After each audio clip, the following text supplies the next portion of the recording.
back. This is Malinator News, the truth that matters. Today, today we report on the disturbing development on the heart of Nairobi Central Business District, where attention have flooded over ongoing calls for justice in the case of Albert Ojwang. So, in the morning, what began as a peaceful protest along the Moi Avenue quickly descended and escalated into chaos when a group of identified goons stormed the streets, disrupting the demonstrators, scattering crowds, and creating panic in a busy commercial zone. In Moi Avenue, one of the Nairobi's most largest and iconic and heavy traffic streets, became the flashpoint as protestants today, largely made up of human rights activists, youth, and concerned citizens, gathered to demand accountability in the alleged murder of Albert Ojwang. So, some witnesses has called this and saying that the goons came out of nowhere with sticks, crude weapons, shouting, intimidating people, and tearing down placards. We had no protections, and the police were just watching. That's one of the eyewitnesses that were seen. So these goons, the goons suspected to be hired agents or politically motivated, maybe, were reported to have attacked protesters, smashed phone cameras, and tore apart banners calling for justice.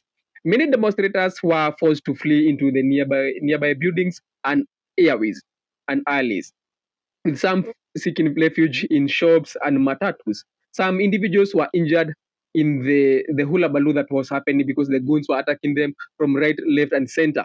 Also, there are some students who were injured in trying to escape for peace because the goons ama the protests were not for the scene, but it has happened already, and people are trying to learn every way so that they can get maybe some comfort or maybe they seek for some rescue or refuge anywhere. So as of this report, no arrest has been made, and the police are remain and police presence remains heavily criticized because they are just observing as the goons raise the people in Nairobi, beating them here and there, and robbing them in broad daylight. So this demonstration was a part of nationwide call to action as more Kenyans, both home and in the diaspora, are running behind answers for the tragic death of Albert Ojwang, a young Kenyan whose case has been sparked widespread outrage, online campaigns, and also street protest. The demonstrations, the demonstrators were chanting justice for Albert Ojwang, no more silence, no more bloodshed. But instead, their voices were heard. But instead of their voices being heard, they were met with chaos, intimidation, and also some suppressions. Social media exploded shortly after footage of violence surfaced, having some hashtags like Justice for Juang, hashtag Moi Avenue, hashtag Stops the Goons began trending both locally and across the Kenyan diaspora here in the US, UK, and also in the Gulf nations because they want justice to be served, and also the protesters to protest in peaceful.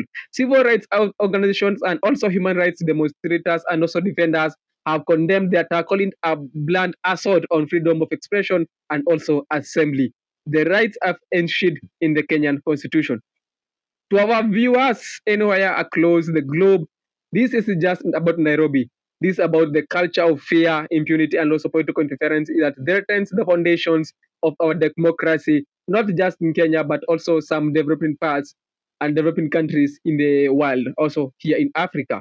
Also, when the goons were deployed, what are they trying to justify? Are they trying to silence justice? Also, we must ask, who is benefiting from this violence? Because someone is benefiting from this violence. Also, who fears the truth coming to light? In our conclusion, we want to conclude that as the dust settles at Moi Avenue, one thing is clear: the fight of justice of Albert Ojwang is far from over, and the people are demanding for accountability. They are demanding for protection, and above all, they are demanding for light to speak and to be heard without fear.